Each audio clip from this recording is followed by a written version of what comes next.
فلا تهنوا وتدعوا إلى السلم وأنتم الأعلون والله معكم ولن يتركم أعمالكم.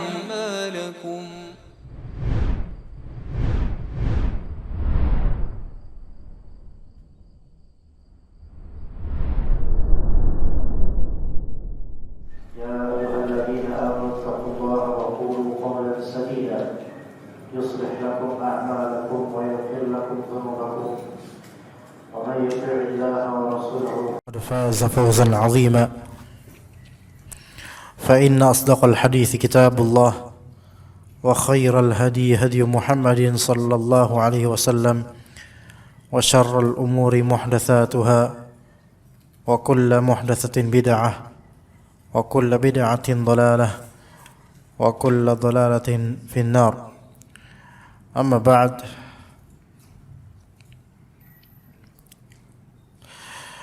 Ikhwas sekalian rahimani rahimakumullah, kita lanjutkan kajian kitab Al-Wasail Al-Mufidah lil Hayatis Sa'idah, atau terjemahannya dengan judul 8 nasihat berharga meraih hidup bahagia.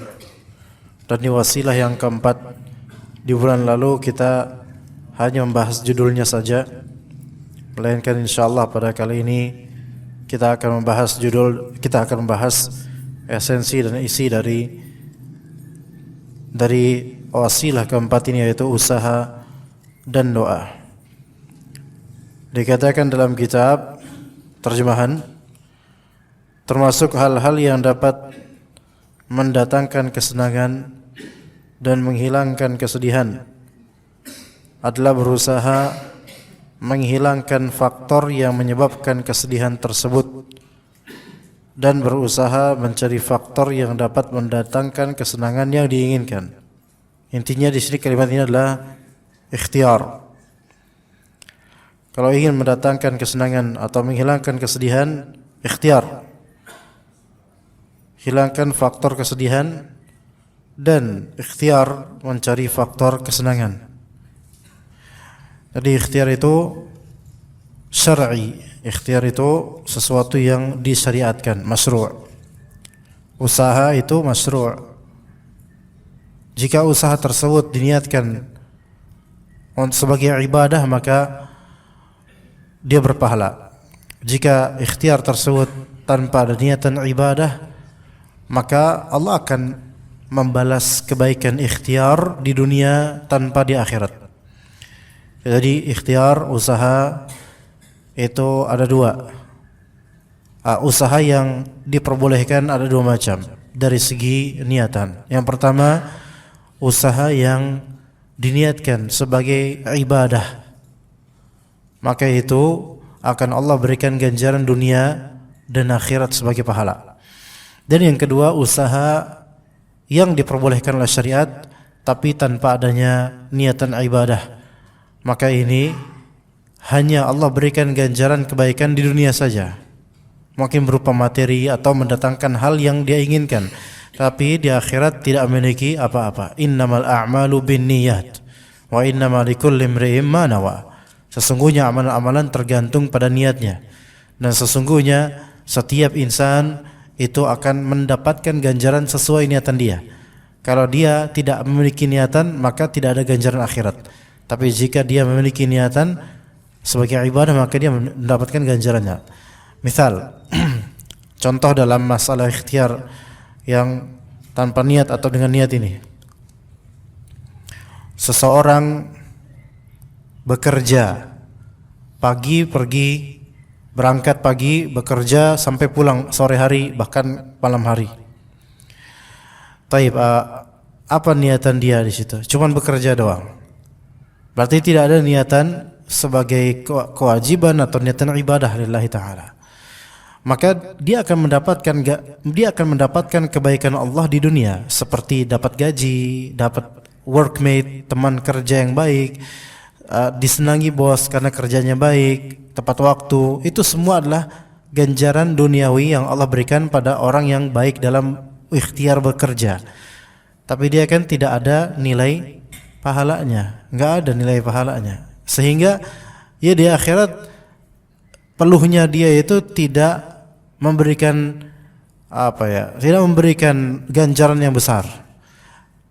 Walaupun memang mungkin ada pahala dari segi dengan bekerja tersebut berefek pada penunaian kewajiban nafkah. Ya mungkin, tapi itu berpahalanya di penunaian kewajiban nafkahnya, bukan berpahalanya di perbuatan bekerjanya atau ikhtiarnya.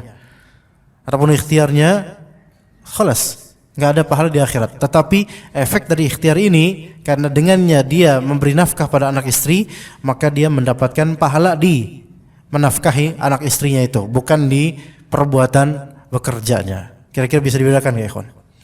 Kemudian yang kedua, ikhtiar yang memang disyaratkan atau dibolehkan dengan adanya niatan lillahi ta'ala atau ibadah, dengan mencari pahala Allah, dengan mencari surga Allah, dengan mencari ridha Allah, dengan mencari keselamatan akhirat dan seterusnya dari apa-apa yang Allah janjikan dari amalan saleh, terhadap amal saleh. Maka yang seperti ini berarti ada nilai niat dan nilai keikhlasan padanya, walaupun ikhtiar dia ikhtiar yang mungkin mubah, mungkin ikhtiar yang boleh, seperti bekerja misalnya menjadi kurir paket, itu boleh, mubah. Dan dia niatkan dari starting dia bekerja hari itu, dia niatkan ini saya lakukan demi menjalani ketaatan kepada Allah Azza wa Jalla sebagai seorang suami yang wajib mencari nafkah. Maka dengan adanya deskripsi atau kriteria seperti ini di kalbu, ada klausul seperti ini di kalbu, maka dia sudah meniatkannya sebagai ibadah. Maka dari awal starting dia bekerja sampai dia selesai bekerja, Allah Ta'ala ganjari dia pahala juga di akhirat. Itulah bedanya ikhwas sekalian. Makanya bekerja ada ikhtiar. Ikhtiar namanya usaha, itu jangan cuma niatan dunia semata, melainkan tancapkan ini untuk akhirat kita. Begitu, itu ikhtiar, usaha, ya. Mau dagang atau menjadi karyawan, apapun itu ikhtiar. Niatkan bahwasanya ini demi akhirat saya juga. Bismillah, seperti itu. Ya, seperti itu. Jadi termasuk hal yang mendatangkan kesenangan dan menghilangkan kesedihan adalah hilangkan faktor kesedihan dan carilah faktor kesenangan. Caranya yaitu melupakan musibah-musibah yang sudah berlalu dan tidak mungkin bisa diatasi. Yaitu al-masaib al-madiyah, yaitu musibah-musibah yang sudah lewat. Lupakan. Kalaupun antum mengingatnya, bukan mengingat kesedihannya, melainkan mengingat ibrah darinya. Jangan ingat betapa sedihnya, karena itu hanya mendatangkan tidak ridha kepada takdir Allah, hanya mendatangkan kesedihan yang tidak berfaedah dan kadang dikhawatirkan malah kufur terhadap kenikmatan Allah Azza wa Jalla, atau membuka pintu syaitan seperti sekiranya dulu seandainya saya dulu berandai-andai terhadap hal yang sudah berlalu, maka ini membuka lau itu taftahu babas syaitan, membuka pintu syaitan, membuka pintu kemunkaran dan khawatirnya mendangkalkan akidah dan harapan kepada Allah Azza wa Jalla. Maka seseorang yang pernah mengalami musibah, dan semua dari kita pernah mengalami musibah, kalau teringat pun tentang musibah tersebut, bukan mengingat tentang betapa sedihnya kala itu, melainkan mengingat ibrah dan hikmahnya. Barang siapa yang mengingat ibrah dan hikmah dari yang Allah berikan dari segala musibah, maka dia akan berbahagia walaupun sedang dilanda musibah atau pernah dilanda musibah. Tapi barang siapa yang hanya mengenang kesedihan di musibah lampau, maka tidak ada hadiah untuknya melainkan kesia-siaan, kesedihan, suudzon pada Allah, berandai-andai yang tidak baik, dan seterusnya dari keburukan yang negatif, yang tentunya negatif. Jadi yang sudah berlalu musibah-musibah itu lupakan. Ambil ibrahnya kalau teringat dan hikmahnya. Pasti ada hikmahnya ikhwan. Semua musibah pasti ada hikmahnya. Karena takdir Allah Azza wa Jalla, kendati pun sebagian takdirnya itu buruk, tapi dia tidak buruk secara permanen atau dari segala sisi. Tidak. Takdir Allah Ta'ala tidak ada yang buruk dari segala sisi. melainkan takdir Allah Azza wa Jalla ada yang buruk dari beberapa sisi, namun di sisi-sisi lainnya, bahkan di kebanyakan sisi kalau kita tinjau, ternyata ibrah dan hikmahnya jauh lebih banyak daripada keburukannya. Dan Allah Ta'ala menciptakan keburukan itu karena Allah Ta'ala Al-Hakim, Maha Bijaksana. Maha Bijaksana. Karena kerap kali yu'rafu syai'u bididdih. Sesuatu itu bisa dikenal biasanya kadang, atau sesuatu itu biasa dikenal dengan lawannya. Putih bisa kita kenal karena ada hitam. Buruk bisa kita kenal ada baik, dan sebaliknya, dan seterusnya. Maka keburukan, takdir yang buruk itu bisa kita kenal kemudian betapa buruknya ini karena juga pernah kita mendapatkan kebaikan, dan juga sebaliknya. Baik dan buruk kerap kali dikenal disebabkan lawannya sendiri. Maka pasti ada hikmahnya. Oleh karena itu semua perbuatan Allah itu baik. Jadi perbuatan Allah mentakdirkan itu pasti baik. Tetapi apa yang ditakdirkan kadang-kadang buruk di beberapa sisi. Namun kalau kita tinjau lebih dalam lagi, ternyata lebih banyak sisi baiknya. Pasti itu. Pasti itu. Betapa banyak takdir yang mu'lim, yang menyakitkan kita. Kehilangan seorang yang kita cintai, kehilangan harta yang kita sukai, dan seterusnya. Yang itu memang buruk. Di ketika kita kejadian pada diri kita, kita merasa ini takdir yang buruk. Tetapi perhatikan bahwasanya mungkin setelah setahun 2 tahun berlalunya musibah atau keburukan tersebut atau takdir tersebut berlalu, kita capture kembali, kita ingat kembali di memori kita, dan perhatikan baik-baik hikmah dari takdir buruk tersebut.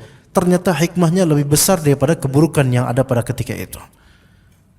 Semuanya begitu jemaah, semuanya begitu. Ternyata hikmahnya lebih besar.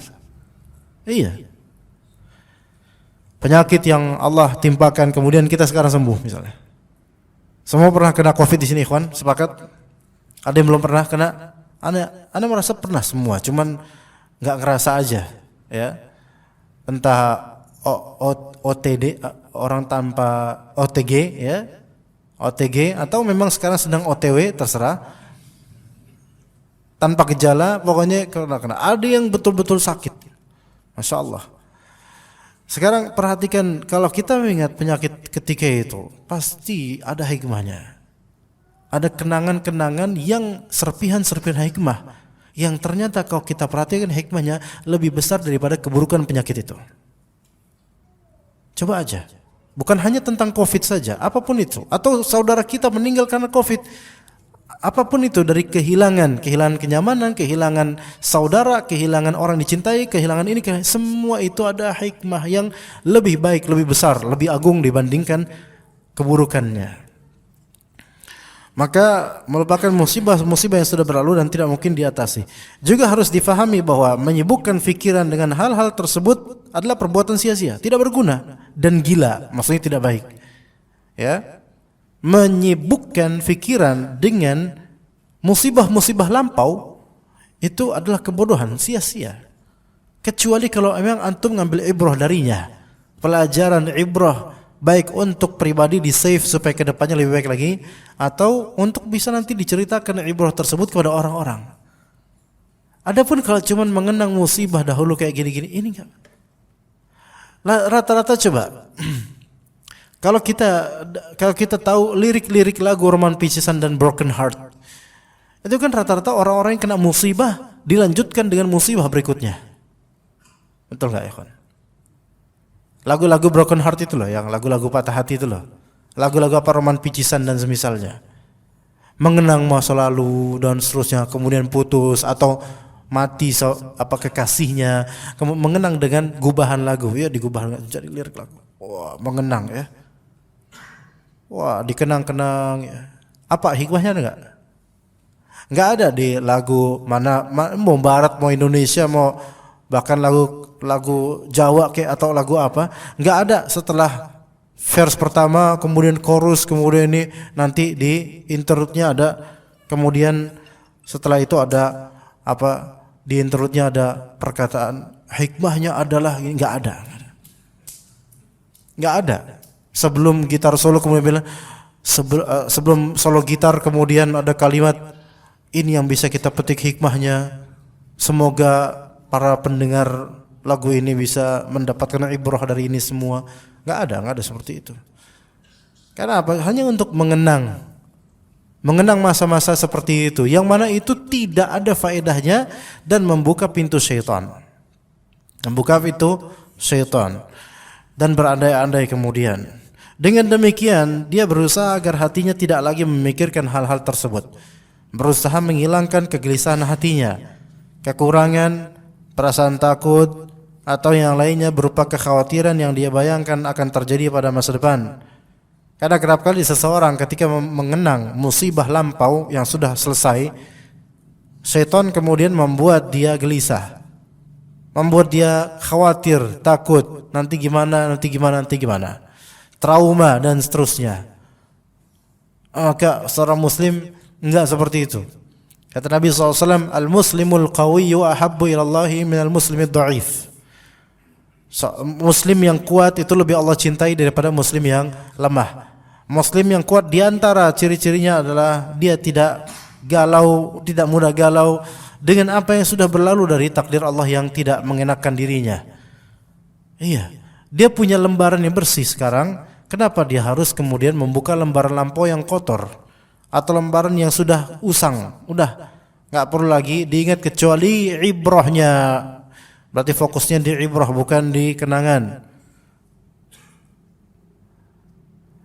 Lantas dia pun memahami bahwa masa depan tidak bisa diketahui, termasuk di dalamnya masalah kebaikan, kejelekan, harapan-harapan dan musibah. Semuanya berada di tangan Allah yang Maha Perkasa dan Maha Bijaksana. Ya. Maka kalau misalnya mengenang musibah atau mengingat musibah tidak penting, maka khalas. Kecuali tadi apa? Dari situ ada ibrah yang bisa kita kemukakan. Dalam suatu kisah, ada seseorang tercebur ke sumur, dan ajaibnya dia tidak mati. Allah selamatkan gitu, entah bagaimana caranya dia tercebur ke sumur dan dia teriak di dalam sumur. Akhirnya ada seseorang yang mendengarnya dan menolongnya. Ditolonglah pakai apa? Timba, ember. Apa yang katral itu. Pokoknya gimana caranya supaya ke atas. Akhirnya naiklah itu orang. Alhamdulillah, Masya Allah. Dan kemudian yang menolong itu, karena ini kesian ini orang udah kecebur gitu kan, alhamdulillah masih hidup. Lah, yang menolong itu kemudian menyuguhkan segelas susu.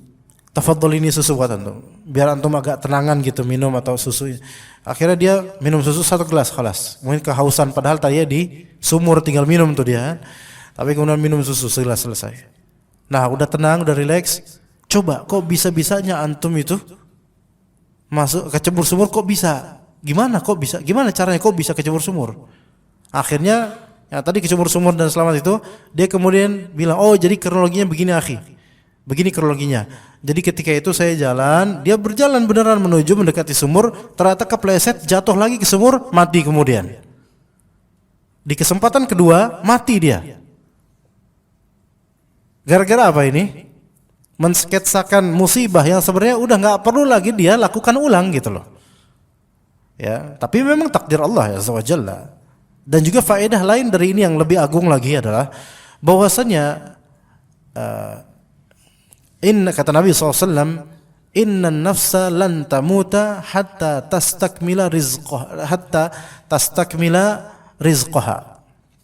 Sesungguhnya jiwa, nafs ini adalah nyawa. Masuk ke dalam malaikat, jin, manusia dan binatang, hewan, ya makhluk hidup, ya, semua makhluk hidup. Sesungguhnya nyawa, jiwa, lan tamuta, tidak akan mati hatta tastakmila rizqaha, sampai menyempurnakan rezekinya sendiri. Maksudnya sampai sempurna rezekinya selesai. Maka ibrah dari kisah ini apa, ikhwan? Lihat bagaimana Allah Subhanahu wa taala tidak mematikan dia di cemplungan pertama. Nah, karena dia masih punya rezeki susu segelas. Begitu. Dan kemudian Allah takdirkan dia mati di cemplungan kedua yang itu tanpa intention dan niatan untuk mencemplungkan beneran. Melainkan dia kepleset, masuk nyemplung. Mati kemudian. Ajaib. Itulah misteri masa depan, ya. yang tidak bisa kita prediksikan bagaimana. Prediksi mungkin, tapi betapa kebanyakan prediksi manusia itu tidak sesuai dengan takdir. Semuanya berada di tangan Allah Azza wa Jalla yang perkasa. Manusia tidak berkuasa sedikit pun kecuali hanya ikhtiar untuk mendapatkan kebaikan dan menolak kemudaratan. Makanya ikhtiar ini ikhwan, ikhtiar itu tunaikan ikhtiar dengan niatan ibadah. Supaya nanti ketika misal dari ikhtiar itu tidak ada hasil yang diinginkan, dia tetap mendapatkan nilai pahala. Ini penting sekali. Makanya di antara kalimat yang khata yang pernah kita bahas mungkin di sini, yaitu hasil usaha tidak mengkhianati hasil. Kalau maksud dari hasil di sini adalah bahwasanya seorang berusaha pasti berhasil, maka itu salah. Karena seseorang yang berusaha belum tentu berhasil kecuali kalau Allah Ta'ala takdirkan dia berhasil. Usahanya ikhtiar. Usaha hanyalah makhluk sebagaimana kita pun makhluk. Dan hasil pun makhluk. Semua ditakdirkan oleh Allah Azza wa Jalla. Maka ketika seseorang berusaha, mindsetkan bahwasanya goal achievement, objektif dan tujuan itu semua di tangan Allah. Berhasil atau tidaknya Allah lah yang memutuskan. Kita mungkin bisa memprediksi berhasil dan mengharapkan keberhasilan, tetapi terjadi atau tidaknya tentu Allah yang menentukan. Orang yang seperti ini ketika dia sudah berusaha ikhtiar, qadarullah kemudian terjadi kegagalan yang luar biasa, bahkan kemunduran lebih dari sebelumnya, maka dia itu tidak menyalahkan takdir, tidak menyalahkan Allah Azza wa Jalla, melainkan dia berkata, khalas, ana sudah ikhtiar dan ana sudah niatkan itu ibadah. Hasil duniawi pun tidak ada, melainkan hasil akhirat saya yakin insyaallah ada ganjarannya. Dan itu membuat Allah Azza wa Jalla pasti akan memberikan terbaik buat orang seperti ini, karena percaya sama Allah. Siapa di antara kita yang ketika ikhtiar, setelah ikhtiar selalu berhasil? Tidak ada. Pasti banyak gagalnya. Coba sekarang siapa di antara kita yang pernah dagang? Atau sebagian dari kita mungkin pedagang. Boleh dikatakan kalau antum sekarang dagang sudah sukses, biasanya diawali dahulu dengan ketidakberhasilan. Mungkin sekarang dagang apa antum ikhwan? Cendol. Taib.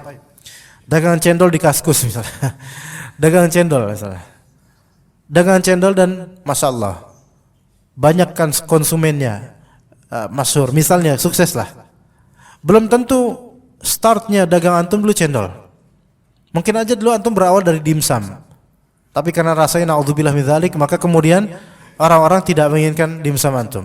Pindah kemudian antum dagang kue pukis. Ternyata orang nggak ada yang suka kue pukis. Apaan nih rasanya kayak gini? Ya, semua orang beristighfar dan bertobat kepada Allah ketika makan kue pukis antum. Tapi kemudian mungkin setelahnya antum beralih ke gorengan. Qadarullah, emang ternyata antum tidak punya bakat di makanan, tapi punya bakat di cendolan. Maka kemudian mulai jualan cendol, ternyata di situ ajaibnya. Mungkin karena tadi pukis, gorengan semua rasa cendol semua, akhirnya antum jadi cendol, jualan cendol. Maka akhirnya jualan cendol kemudian, dan ternyata berhasil di situ. Tapi apakah ketika jualan pukis, jualan gorengan, dan satu lagi tadi yang pertama lupa itu, dimsum dan semisalnya, itu apakah tidak bernilai pahala? Bernilai pahala kalau memang diniatkan ini ikhtiar fi sabilillah, insyaallah saya usaha untuk mencari nafkah, menunaikan kewajiban. Walaupun gagal, bahkan rugi duniawi, tetapi dia mendapatkan advantage dan benefit ukhrawi yang Allah simpan buat dia. Fala ta'lamu nafsum ma ukhfiya lahum min qurrati a'yun jazaa'an bima kanu ya'malun. Maka jiwa itu tidak mengetahui apa yang Allah sembunyikan buat dia dari qurratu a'yun, dari hal yang menyenangkan hati di surga nanti. Enggak Allah tampakkan sekarang, Allah sembunyikan sebagai ganjaran atas perbuatan mereka, terhadap amal soleh mereka. Jadi jangan berasumsi bahwasanya keridhaan Allah itu terletak di kita sukses atau enggak di dunia ini. Belum tentu ikhwan. Karena boleh jadi, dan hikmahnya besar, kita gagal dagang, enggak dapat konsumen, dan bahkan rugi, entah karena kecelakaan atau apa, itu boleh jadi Allah karena Allah sayang sama kita. Karena mungkin kalau kita terus dagang gorengan ini, dan terakhir laku, mungkin kita nggak ngaji lagi. Dan betapa banyaknya ikhwan yang kayak gitu. Setelah mulai hebat dagangnya, masya Allah, bisnisnya berkembang, udah nggak kenal bau pengajian, udah nggak kenal aroma pengajian, nggak datang kajian lagi. Dan anda melihat orang sebagian ikhwan seperti ini. Ya, ada kajian rutin di dekat daerahnya, ada di daerah Cilangkap lah.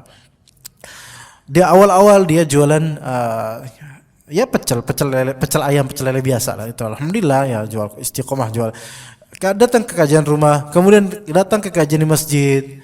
Suatu ketika ada juga datang ke tempat dagangnya dan dia curhat, gimana ya Ustaz, ya kita bosan untuk ilmu, coba kalau ustaz-ustaz seperti sebutin ustaz-ustaz kibar ya, ustaz-ustaz yang populer se-Indonesia dari dai sunnah, beliau fulan, ustaz fulan, cobalah datangin ke sini gitu biar kita tuh semangat. Dalam hati anak antum sendiri, kajian rutin yang tiap pekan di sini aja nggak antum hadiri. Sekarang antum menuntut pengen dapat yang besar-besar dan tabligh akbar yang sampai bererat manusianya gitu. Namun kemudian Allah Ta'ala jadikan usahanya berkembang, makin tidak kenal pengajian. Bahkan ada seorang akh ya di daerah sana Bekasi juga, di daerah Bekasi ini sejak tahun 2000 dulu, Anda mengenal beliau 2015, masya Allah, sunnah, cingkrangan, mustaqim gitu, lurus lempeng gitu ya. Dan kemudian beliau go online, gokar ya, semacam itu ya, driver online gitu ya.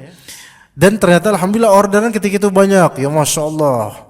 Mulai meninggalkan majelis ilmu, baik yang sifatnya rumahan, mulazamah, atau yang di tabligh akbar atau di kajian-kajian masjid ya rutin. Mulai hilang, padahal tadi semangat sama beberapa ikhwan. Mulai menghilang, bahkan bukan hanya menghilang dari majelis ilmu, menghilang dari jemaah salat. Enggak pernah kelihatan berjamaah lagi, baik di masjidnya atau musholanya. Dan bahkan enggak pernah mau terlihat lagi oleh ikhwan. Mulai udah enggak kelihatan lagi juntrungannya, Pak. Sebabnya apa? Sebabnya terfitnah dengan larisnya dagangan. Maka hati-hati ikhwan. Maka husnudzonlah pada Allah. Kalau sekarang nih dagangan antum stabil-stabil aja, segitu-segitu aja, maksudnya cukup alhamdulillah, tapi enggak melejit gitu, enggak viral.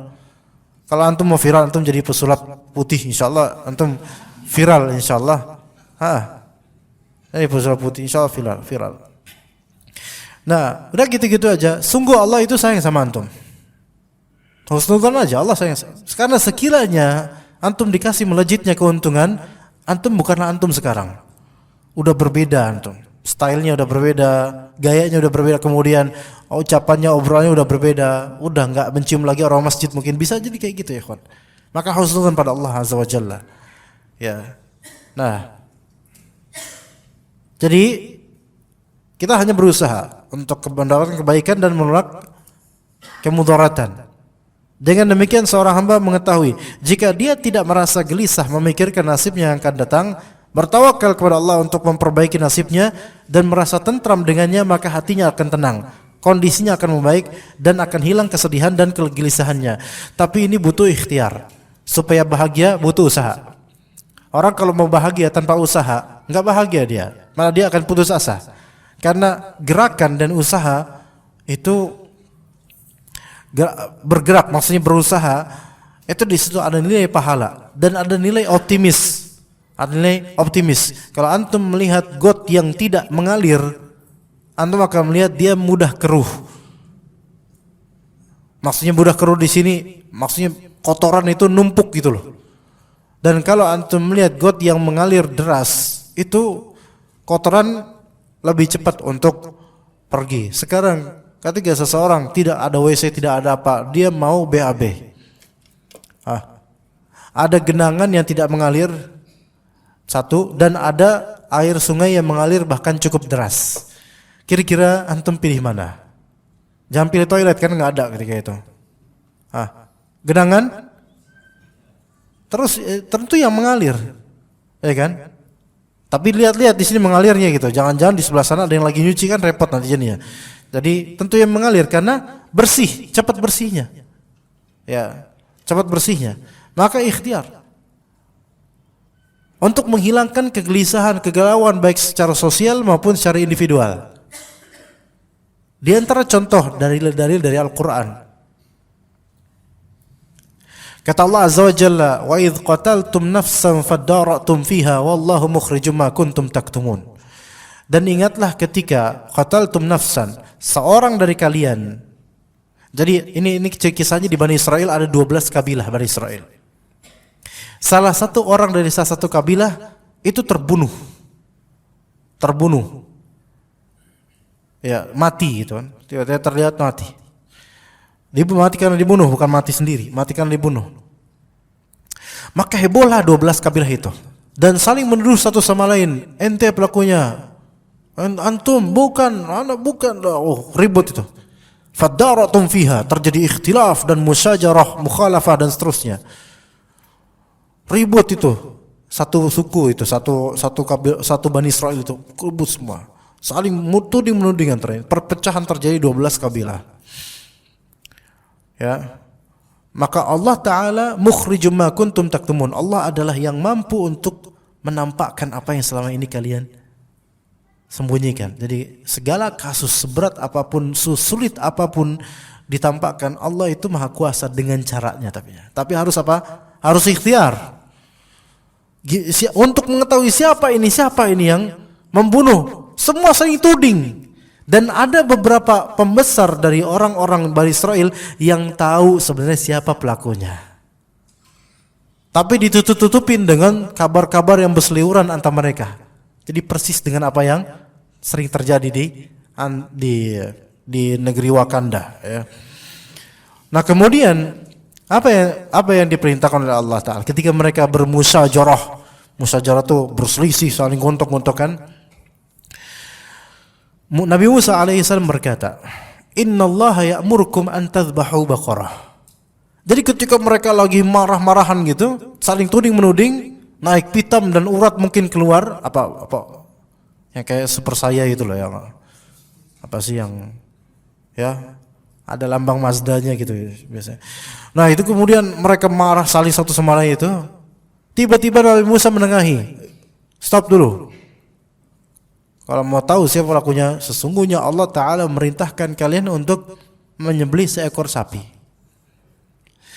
Secara logika manusia yang rendah ini kayak kita ini dan mereka dan semua dari manusia, ada enggak korelasi antara mengungkap pelaku pembunuhan dengan menyembelih sapi? Coba sejujurnya, jujurly, ada enggak? Enggak ada. Secara logika kita yang belaka rendah gitu ya. Tapi Allah Ta'ala kan terserah Allah Ta'ala melakukan apapun. Allah beritahu, cukuplah cari satu ekor sapi saja, satu sapi saja. Ya. Karena bagi mereka enggak masuk logika, padahal itu perintah Allah. Apa kata mereka? Qalu atattakhiduna huzwa? Musa, kita lagi berantem kayak gini, ente terus nyuruh apa namanya? Padahal ini Allah yang nyuruh loh. Apa kata mereka? Atattakhiduna huzwa, kalau bagi kata orang barat, are you kidding me gitu. Antum bercanda. Atattakhiduna huzwa? Wahai Musa, emang dikira kita tuh sebagai gojekan gitu, apa kita sebagai candaan gitu? Bercanda antum. Ya, apa kemudian kata Allah selanjutnya? Atattakhiduna huzwa qala a'udzu billahi an akuna minal jahilin. Betul tidak? Sah? Baik. Tapi kemudian namanya Bani Israel, mereka punya lobby, ya kan? Udah hal yang simpel, satu sapi saja ditanya. Mahia apa? Ya udah, kalau habis itu Nabi Musa bertanya kepada Allah, apa ya Allah kriterianya? Tadinya kriteria bebas, yang penting sapi. Karena lobby mereka dikerucutin lagi. Ya, di-specify lagi, dispesifikan lagi. Ya. Sampai kemudian speknya itu yang lebih detail. Sapi yang berwarna kuning dan seterusnya. Ya.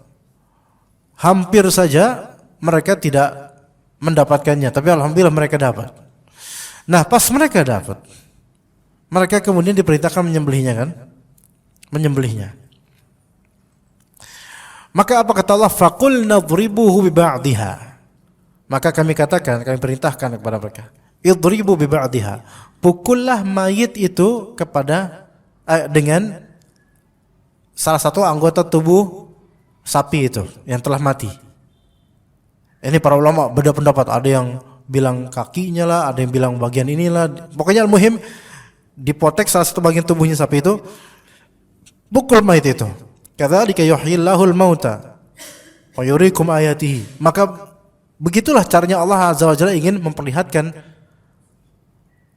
kadzalika yuhyillahul mauta, menghidupkan orang yang sudah mati dengan izin Allah Azza wa Jalla. Walaupun hidupnya sebentar, habis itu mati lagi. Dan Allah ingin memperlihatkan kepada kalian tanda-tanda kekuasaannya. Maka dipukul, bangkit orang itu, kemudian dia menunjuk dan menyebutkan siapa pembunuhnya. Disebut fulan, yang bunuh saya fulan, terus mati lagi. Akhirnya terbukti fulan yang bunuh, ya. Gitu kan? Taib.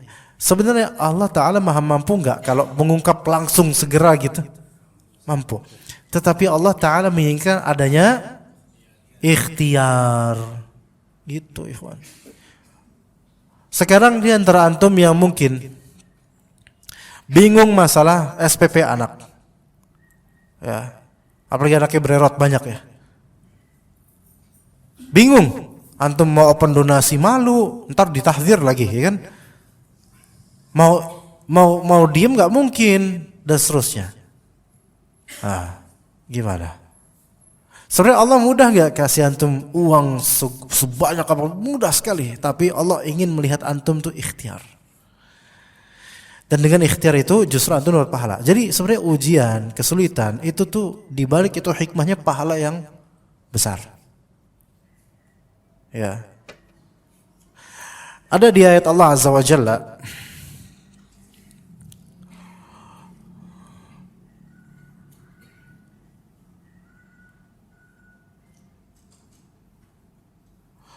di surat At-Taghabun ayat ke-15, innama amwalukum wa auladukum fitnah. Sesungguhnya harta-harta kalian dan anak-anak kalian itu ujian semuanya buat kalian. Ada ujian semuanya buat kalian. Ya, harta kalian ujian buat kalian. Anak-anak ujian buat kalian, iya. Lah kita kan bayar SPP anak, bayar buat maskan atau tempat rumah dan seterusnya banyak itu butuh harta, butuh usaha. Itu ujian semua, tapi ingat, itu semua butuh ikhtiar untuk menetralisir fitnah ini. Menetralisir ujian ini butuh ikhtiar. Makanya kata Allah berikutnya, wallahu indahu ajrun azim. Allah Ta'ala memiliki ganjaran yang agung besar. Maka seorang ketika dihadapkan padanya cobaan, ujian, kesulitan, husnudzonlah, Allah sedang menginginkan saya untuk meraih pahala yang besar dari ini. Ya, kita mungkin azan dulu. Sahih enggak? Mulai azan. Kita azan setelah Isya, insyaallah kita teruskan. Baik, bismillahirrahmanirrahim. Alhamdulillah wassalatu wassalamu ala Rasulillah, amma ba'd. Kita lanjutkan ikhwah. Yang kedua di sini yaitu termasuk hal yang paling berguna untuk menyambut masa depan yang baik adalah berdoa. Untuk menyambut masa depan yang baik adalah berdoa dengan doa yang pernah dipanjatkan oleh Nabi sallallahu alaihi wasallam. Allahumma aslih li dini alladhi huwa ismatu amri wa aslih li dunyaya allati fiha ma'ashi wa aslih li akhirati allati ilaiha ma'adi waj'alil hayata ziyadatan li fi kulli khair wal mauta rahatan li min kulli syarr. Ini salah satu doa yang menjamak seluruh kebaikan. Ya Allah, perbaikilah agamaku yang merupakan urusan pokokku.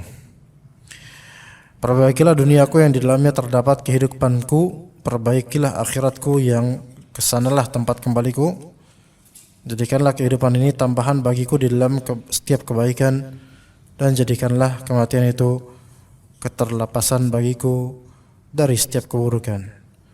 Begitu pula doa beliau, Allahumma rahmataka arju fala takilni ila nafsi tarfata ain wa aslih li sya'ni kullahu la ilaha illa anta.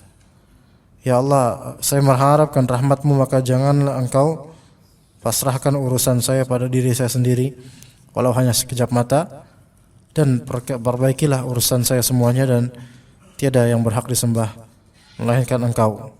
Di sini ini hadis ini seperti atau doa di zikir pagi petang, ya hayyu ya qayyum bi rahmatika astaghits aslih li sya'ni kullahu wa la takilni ila nafsi tarfata ain. Jadi kalau misalnya Allah Ta'ala yang urus urusan kita, bukan semuanya beres segera, tapi semuanya Allah berkati gitu. Jadi beres segera itu terserah Allah kapan Allah bereskannya, tapi berkahnya itu pasti itulah. Ya. Aslih li sya'ni kullahu, ya Allah perbaikilah urusan saya seluruhnya. Ini juga diantara doa yang sering sekali anak pribadi mengucapkannya dalam hal yang anak inginkan, ya, dari kesulitan, ya, termasuk juga kajian ya, yang kadang-kadang kita mungkin nggak punya persiapan karena kesibukan ini itu, dan menghadapi orang banyak. Ya hayyu ya qayyum bi rahmatika astaghits aslih li sya'ni kullahu wa la takilni ila nafsi tarfata ain. Alhamdulillah, semua Allah mudahkan. Kemudian Allahumma a'inni ala dzikrika wa syukrika wa husni ibadatik. Jadi doa-doa yang maknanya itu sesuai dengan apa yang kita inginkan dari masa depan yang baik, itu insyaallah itu bermanfaat. Atau dengan doa yang antum mampu dengan bahasa masing-masing, dengan bahasa yang baik, insyaallah bisa. Dan masalah doa, kita dianjurkan untuk al-ilhah fid doa. Al-ilhah fid doa yaitu terus menerus dalam berdoa. Maksudnya terus menerus, continue. Antum jangan terputus. Sebelum harapan baik antum Allah Ta'ala tunaikan, jangan terputus pada doa. Ya. Bukan suatu yang menakjubkan pada manusia ketika dia berdoa langsung Allah kabulkan. Itu bukan sesuatu yang menakjubkan pada manusianya, karena dia pasti bahagia. Maksudnya manusia berdoa kemudian langsung Allah kabulkan lalu dia bahagia, itu bukan sesuatu yang mengherankan, karena memang itu tracknya seperti itu, dan Allah permudah dan dia bahagia, wajar. Tapi sesuatu yang paling mengagumkan adalah ketika seseorang berdoa belum Allah jawab, berdoa belum Allah jawab, dan dia terus berdoa dan senang berdoa walaupun belum Allah jawab, sambil dia terus husnuzon pada Allah, suatu saat akan Allah jawab. Ini yang menakjubkan, dan Allah akan takjub pada hamba seperti ini. Maka kadang-kadang ya ikhwan, jangan berprasangka bahwasanya tertundanya jawaban itu berarti kezaliman Allah, atau tertundanya jawaban itu adalah kesengsaraan. Enggak mesti. Allah Subhanahu wa Ta'ala husnuzannya kita, Allah Ta'ala ingin melihat kesungguhan antum. Itu diantaranya. Kemudian suudzonnya kita terhadap diri kita, boleh jadi kita belum menunaikan syarat-syarat sah atau hal-hal yang menjadi pengabulan doa. Boleh jadi, mungkin kita ada kesalahan, mungkin kita makan harta haram, coba koreksi diri, gitu loh. Husnuzonnya gitu. Seseorang yang bukan suatu ketertakjuban, seseorang ketika dia berusaha hafal Quran karena dia cerdas, jenius, maka dalam beberapa kali ulang langsung hafal, dan dia senang dengan itu bukan sesuatu yang menakjubkan, karena dia diberikan oleh Allah kemudahan untuk itu, dan dia senang. Itu sesuatu yang semestinya memang. Terus kemudian yang menakjubkan adalah seseorang berusaha menghafal Quran, lalu karena benak atau otaknya mungkin kualitasnya kurang atau lemah, ingatannya lemah, maka dia mengulang nggak bisa, terus menerus mengulang nggak bisa. Yang menakjubkan adalah dia tetap husnuzon sama Allah dengan lemahnya dia, sampai dia bisa atau tetap nggak bisa menghafal, tetapi dia mendulang pahala yang lebih besar bisa jadi daripada orang yang Allah mudahkan segera ketika itu. Maka di balik lambatnya, sebenarnya di lafal lambat ini juga terlalu kasar ya. Di balik tertundanya jawaban ada hikmah yang tersirat, yaitu dulangan pahala yang boleh jadi tidak dimiliki oleh orang yang lekas untuk dijawab. Dan sebaliknya bahkan Nauzubillah min dzalik. Betapa adanya orang yang minta langsung dijawab oleh Allah, tapi justru itu tidak disyukuri olehnya sehingga menjadi kufur nikmat dan menjadi istidraj. Maka ketika Allah percepat jawaban untuk doa kita, jangan terperdaya sehingga kita tidak bersyukur, dan ketika tertunda jawaban, jangan berputus asa sehingga kita berhenti. Enggak, al-ilhah, terus menerus berdoa. Ini termasuk obat penawar yang sangat bermanfaat bagi manusia. Karena penawar itu tidak mesti langsung membuat sesuatu yang berasa menjadi tawar, sesuatu yang buruk menjadi netral. Enggak langsung, kadang butuh proses. Dan di balik penungguan proses itu ada hikmah dan kebijakan. Rasulullah SAW mengatakan, man lam yas'alillah yaghdab alaih. Siapa yang tidak meminta kepada Allah, maka Allah Ta'ala akan murka padanya. Kemudian kata Nabi SAW ya dalam hadis, namun hadis ini hadis dhaif, innallaha yuhibbul mulihina fid du'a. Sesungguhnya Allah Ta'ala menyukai orang-orang yang terus menerus mengulang-ulang ketika berdoa. Mulihin di sini bisa maknanya berulang-ulang ketika doa. Antum minta sesuatu dengan bahasa Indonesia, antum baca itu, antum katakan itu, dan antum ulangi dengan ilhah, yaitu betul-betul seperti, bukan kalau bahasanya kita ke orang maksain tuh orang, tapi kalau kita ke Allah bukan maksain, karena Allah nggak bakal terpaksa dengan mengabulkan doa kita. Allah nggak bakal terpaksa dengan itu, karena Allah Ghani, maha kaya, dan Allah maha kuasa gitu loh. Allah nggak terpaksa. Ya, Allah Ta'ala tidak pernah berkeberatan untuk memberi. Tetapi Allah Ta'ala maha bijaksana, entah kapan dia akan memberi. Ya. Muwarriq menuturkan di dalam kitab Az-Zuhudnya karya Imam Ahmad, Muwarriq menuturkan beliau menuturkan tentang hamba mukmin yang senantiasa berdoa kepada Allah. Katanya, saya tidak pernah mendapati suatu perumpamaan bagi orang mukmin dalam hal berdoa kecuali seseorang di atas kayu yang tengah mengapung di lautan. Faham? Saya tidak pernah mendapati suatu perumpamaan bagi seorang mukmin yang betul-betul ya dalam hal berdoa kecuali seperti seseorang di atas kayu yang tengah mengapung di lautan. Gimana? Faham? Ketika antum butuh sesuatu, hajat antum, keinginan antum minta Allah seolah-olah antum adalah seseorang yang sedang terapung di atas kayu di lautan, yang mana tidak ada malja dan tidak ada yang menolong kecuali hanya Allah Subhanahu wa taala, sama sekali hanya Allah. Yaitu ketika antum berdoa, khalas, antum tidak mengharapkan siapapun dari makhluk, dan seolah-olah sudah tidak ada jalan lagi, hanya Allah saja yang bisa saya adukan kepadanya. Apapun itu hajat antum, ikhwan. Tapi jangan cuma murni hajat duniawi belaka, melainkan mintalah pada Allah Ta'ala dari hajat duniawi tersebut ada imbas akhirat yang baik. Misalnya antum berhajat pengen mengawinkan anak, maka di situ niatkan ini sebagai ibadah, bukan semata-mata ngawin anak supaya dapat gengsi dan seterusnya. Enggak. Itu duniawi semata. Selesai itu nanti kalau udah selesai. Tapi ada nilai ibadahnya. Atau pengen menambah keturunan supaya dari anak antum dapat cucu yang baik, yang saleh-salehah, yang bisa memperbaiki kondisi umat dan seterusnya gitu loh. Jadi jangan cuman mentok di situ. Orang tuh banyak tuh minta dunia, mentok di dunianya aja. Memang alhamdulillah diminta sama Allah. Tapi kasihan kalau sudah dipenuhi, udah mentok di situ selesai, tidak nyambung kemudian ke akhiratnya. Dan ketika antum punya hajat seperti itu, minta sama Allah, posisikan diri antum itu seolah ketika antum berdoa minta sama Allah, seolah antum sedang mengapung di atas kayu di tengah lautan, yang tidak ada orang yang bisa menasihati, memberi saran, memberi apa, dan hanya Allah lah tujuan antum berdoa ketika itu. Kemudian lanjut Muwarriq, ketika orang itu mengapung itu mengucap doa, Ya Rabbi, Ya Rabbi, Ya Allah, Ya Allah, maka orang mukmin itu berharap semoga Allah menyelamatkannya. Ya, semoga Allah Ta'ala menyelamatkan itu. Ya.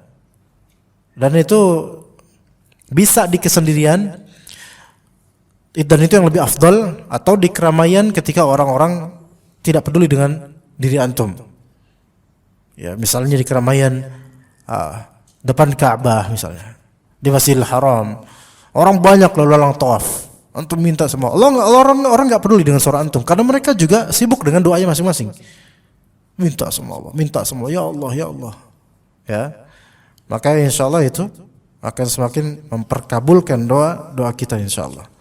Jadi apabila seorang hamba memanjatkan doa ini untuk kebaikan agama dan dunianya pada masa yang akan datang dengan penuh konsentrasi dan niat yang benar, serta memang berusaha untuk itu, niscaya Allah akan mengabulkan doa, harapan dan apa yang dia usahakan. Berubahlah kesedihannya menjadi kebahagiaan dan kesenangan. Jadi berdoalah ya, jemaah sekalian, ikhwah sekalian dan akhwat, apapun hajat antum ya, dunia ataupun akhirat, dan tentu dunia untuk akhirat kita, maka mintalah sama Allah Subhanahu wa taala, posisikan antum itu hanya seorang yang mengapung di atas kayu di lautan. Dan memang ada kisahnya orang seperti ini, yaitu Al-Bazzaz dalam kitab dalam kitab Zail Tabaqat Al-Hanabilah karya Ibnu Rajab Al-Hanbali. Ada seorang alim faqih Hanbali disebut Al-Bazzaz, kisaran abad 5 Hijriah atau 6 Hijriah. Al-Bazzaz ini seorang pemuda, beliau ya, pemuda bujang ketika itu lagi di Mekah ya, dan beliau nggak punya uang lagi untuk sewa kontrakan ketika itu ya. Lapar, nggak ada makanan, nggak punya uang, bujang. Gimana ikhwan? Bujang, nggak punya uang, nggak punya makanan, lapar. Apa tuh? Kalau dikontrakan kan kadang, kalau di kos-kosan bisa lah, nggak ada makanan, nggak ada, lapar, bisa ngutang ke warung kopi misalnya. Lah ini zaman itu di Makkah mau gimana, nggak ada siapa-siapa, padang pasir dan juga panas. Maka tapi orang-orang kan datang haji ke situ, apa bukan umrah atau apa itu. Ada orang-orang juga ada banyak. Maka ketika dia jalan di dekat dari Baitullah, dia mendapatkan seonggok kis, kantung ya, kantung yang terbuat dari sesuatu itu, apa kain atau semacam itu ya, ada ikatnya, ada tali pengikatnya. Dulu kan kayak gitu, orang kalau bawa sesuatu handbagnya itu apa, handbagnya itu, tasnya itu gitu. Dan ternyata di dalamnya ada kalung yang masya Allah terbuat dari mutiara. Pokoknya ini pasti mahal banget ini. Pasti mahal banget ini. Maka kemudian diambil kalung itu, diambil kis tersebut. Kis ini kantung semacam handbag dan semisalnya. Zaman itu dibawa ke rumahnya, ke kontrakannya. Maka dibawa ke situ. Kemudian dia jalan lagi, entah gimana caranya supaya dapat makanan. Tiba-tiba ada seorang kakek tua menyeru, Yunsid gitu, Yunsid dan Ansari Yunsid yaitu mengiklankan apa namanya? Menjabarkan Yunsid dengan apa bahasa kita ya, mengiklankan, kalau orang di jalan kemudian wahai orang-orang sekalian gitu, apa namanya, mengumumkan kayak gitulah, mengumumkan siapa yang mendapati kantong yang berisi permata atau mutiara, cincin apa nih yang ini, kalung ya, tadi Anda bilangnya apa ikhwan? Kalung ya, kalung benar, qiladah atau semisalnya ya, terbuat dari mutiara dan seterusnya, maka akan aku berikan uang sekian tunai. Uang sekian tunai. Ini kayak nikah aja. Ya. Aku akan berikan uang sekian. Itu uang yang sangat banyak. Anda lupa ceritanya berapa dinar itu, Anda lupa. Tapi besar, jumlahnya besar. Entah berapa puluh juta kalau sekarang. Maka kemudian pemuda itu kemudian mendekati orang tua itu. Pak, sini Pak, ikut saya. Akhirnya ikut ke rumahnya. Kemudian, apakah ini yang Bapak cari? Iya itu, alhamdulillah itu yang saya cari. Ya udah, tafadhol Pak, dikasih. Alhamdulillah ya Allah. Terus dikasih uang yang tadi sekian dinar itu. Tafadhol, ini buat antum. Enggak Pak, afwan, Anda enggak nerima ini Pak. Lihat ya. Ini bukan zaman sekarang kayak gini. Wah, enggak sambil melihat. Ya.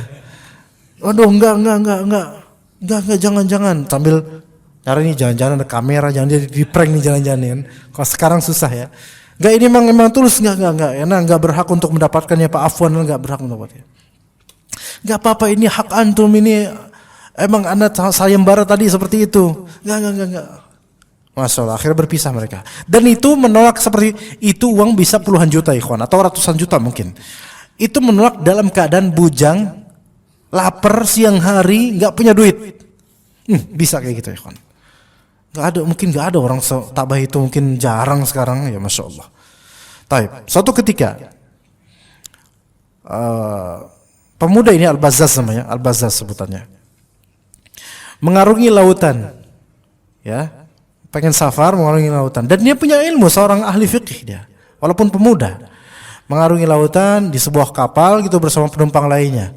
Tiba-tiba ombak betul-betul luar biasa, ya, maujnya atau amwaj, ombak apa bukan ombak, apa yang lautan itu gelombang itu ombak ya? Oh iya benar berarti ya, ombak ya. Iya benar, ya, mauj, amwaj, ya, di laut menghancurkan kapal itu, hancur kapalnya. Sehingga kapalnya apa namanya, kayu-kayunya pretelan semua gitu loh, hancur lah pokoknya, semua amta, semua barang-barang tenggelam ke laut, dan manusia pada berpencar dan mati dan seterusnya. Al-Bazzaz itu di atas kayu kayak gini, persis sepertinya tadi, seperti seseorang yang berada di atas kayu, di atas lautan, di tengah lautan, nggak ada siapa-siapa kecuali Allah lah yang menolongnya gitu.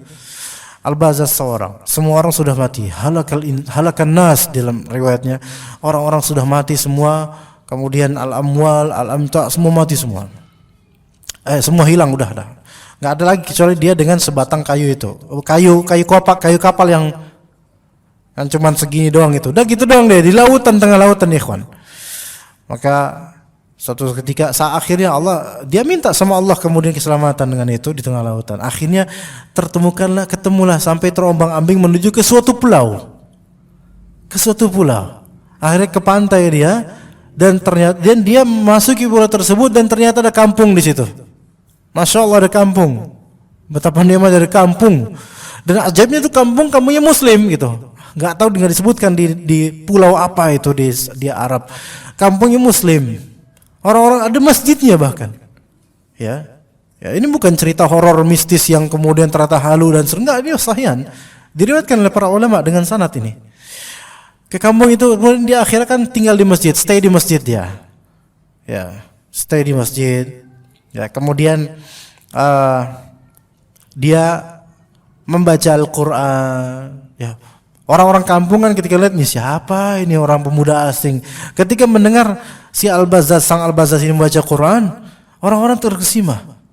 Ya Masya Allah, ini bisa baca dengan baik, ini nggak kayak orang-orang kita nih.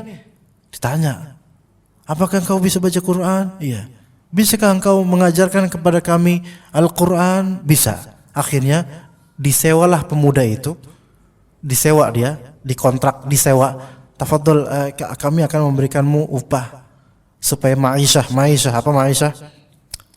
pencaharian, ya, pencaharian, supaya kamu punya pencaharian, kami sewa kamu untuk mengajarkan kami Al-Quran. Akhirnya diajarkan, dan itu hukumnya boleh, mengajarkan tahsin, tajwid, atau tahfidz dengan adanya akad ijarah boleh. Itu ya pendapat yang lebih sahih insyaallah. Taib. Akhirnya dapatlah penghasilan sedikit-sedikit dari situ, dan dia masih seorang pengembara, ya.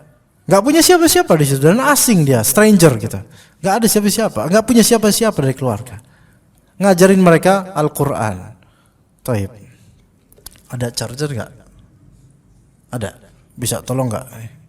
Soalnya takutnya di jalan mati. Lanjut nggak ceritanya kawan? Lanjut.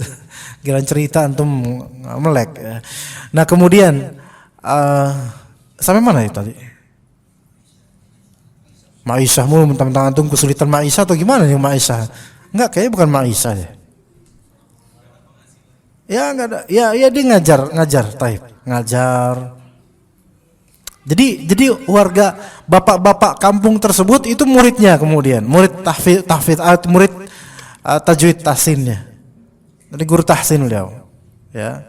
Dan padahal ilmunya lebih dari itu, banyak ilmunya tinggi, tapi pemuda ini masih muda. Maka kemudian suatu ketika di masjid itu ada beberapa suhuf, beberapa kitab kecil atau semacam kitab ya gitu. Dibacalah oleh dia. Dan warga yang di masjid melihat, loh, antum bisa baca, Syekh?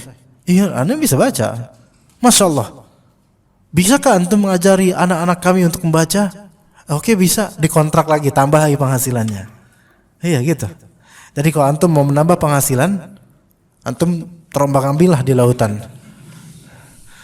Nah, kemudian setelah itu, ini karena pemuda bujang, maka namanya warga kan, orang itu manusia itu, ketika udah diajari oleh guru, suka dengan guru, itu pengen berbakti sama gurunya. Pengen berbakti, pengen memberi sesuatu kontribusi buat kehidupan gurunya gitu loh. Syekh, antum kan masih muda, butuh pasangan gitu. Kami ada nih seorang gadis kembang desa ya, yang insya Allah sangat cocok buat antum. Beliau masya Allah sangat cocok buat antum. Ayo, mau nggak? Ternyata afwan nggak mau. Afwan. Ini emang orangnya zuhud banget gitu loh. Ini beneran afwan gitu, bukan afwan kita. Afwan tapi pengen ngarep dipancing lagi, afwan dipancing lagi, giliran nggak dipancing, nanya, tadi nawarin ini ya. Kalau kita kan gitu. Nah, afwan ya. Udah paksa, udah yo ke rumahnya Nazor lah, yo Nazor, ta'aruf lah. Akhirnya ya udahlah, ta'aruf ke rumahnya. Jadi dia ngelihat, pas ngelihat ternyata dia nggak fokus di wajahnya. Enggak nazar ke wajah, melainkan nazar ke kiladahnya, ke kalungnya. Lihatin kalung itu. Nah, perempuan itu ketika yang dilihat, kok malah kalung saya gitu kan. Langsung kan gimana gitu, risih gitu. Dan sedih, kenapa kok bukan saya yang dilihat itu. Akhirnya dipanggil sama tadi yang wasilah itu. Sini. Antum gimana sih, Syekh? Yang dilihat kan wajahnya, malah antum lihat kalungnya, dia kesian tuh, nangis dia jadinya. Antum lihatin lah. Sebentar. Anak kayaknya ingat itu kalung, kata Al-Bazzaz. Anak ingat kalung itu. Emang kenapa? Itu kalung itu pernah anak temuin di Mekah waktu itu. Dan anak kasih ke seorang tua itu. Dengar itu, langsung pada takbir semuanya. Allahu Akbar. Langsung lebaran semuanya. Allahu Akbar. Kaget kan Al-Bazzaz. Loh, kenapa kok antum pada kayak gini? Ternyata antum ya Syekh, orangnya antum. Ada apa gitu? Antum lah orangnya, diceritain kemudian. Masya Allah. Itu apa tadi, kalung itu adalah pemberian almarhum bapaknya. Bapaknya sudah wafat. Siapa bapaknya itu? Yang dulu ketemu di Makkah itu. Itu dari bapaknya. Yang bapaknya cerita ke semua orang kampung, saya telah pergi ke Mekah dan saya menemukan seorang pemuda yang baik, jujur, masya Allah. Saya minta sama Allah, ya Allah, semoga suatu saat putri saya bisa menjadi jodoh orang itu. Itu udah nikah sana. Akhirnya nikah. Ya, antum kalau ada cerita hidup antum kayak gini, ceritanya gimana ya, kawan? Kayaknya sih anda merasa antum mati duluan di lautan kayaknya. Nggak sampai seindah ini. Akhirnya ini kisah yang bukan sinetron, nggak ada sinetron ketika itu, ikhwan. Dan ini kisah yang dituturkan oleh ulama di kitab Zail Tabaqat Al-Hanabilah. Maka kemudian nikah, akhirnya punya anak dua. Qadarullah, pada waktunya Allah takdirkan istrinya meninggal. Maka jadilah itu warisan kan? Warisan milik bertiga, suami ini anaknya dua, kan? Ya, sekarang punya anak jadi suami 1/4, kan? Maka kemudian qadarullah dua anaknya meninggal juga. Akhirnya kalung tersebut milik Al-Bazzaz 100%. Itu ya, kawan. Pelajarannya banyak banget loh. Itu hak cerita, dan kata Ibnu Rajab, aku telah bertanya kepada beberapa guruku bahwa kisah ini kisah yang cukup populer di kalangan ulama. Seketika itu ya. Antum pernah dengar kisah ini belum? Pernah, benar. Tapi seruan cerita dari anak atau dari yang lain? Iya.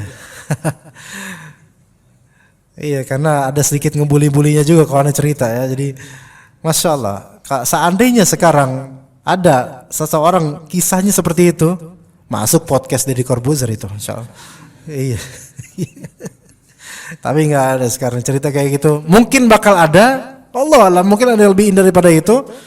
Ya namanya cerita, ya takdir Allah Azza wa Jalla beda sama orang lain. Jadi ikhwan, seorang yang bisa terombang-ambing terus minta sama Allah keselamatan, ternyata ya seperti itu. Dan juga hikmah lainnya ikhwan, kita itu berbuat baik ya, sambil menahan perih terus berbuat baik, maka pada waktunya nanti akan dikembalikan oleh Allah kebaikan tersebut. Jadi athiqah billah, percaya sama Allah Subhanahu wa taala. Kita cukup sampai sini aja insyaallah. Wa sallallahu ala nabiyyina Muhammad wa ala alihi wa sahbihi ajma'in. Subhanakallahumma bihamdika asyhadu an la ilaha illa anta astaghfiruka wa atubu ilaik. Wassalamu alaikum warahmatullahi wabarakatuh.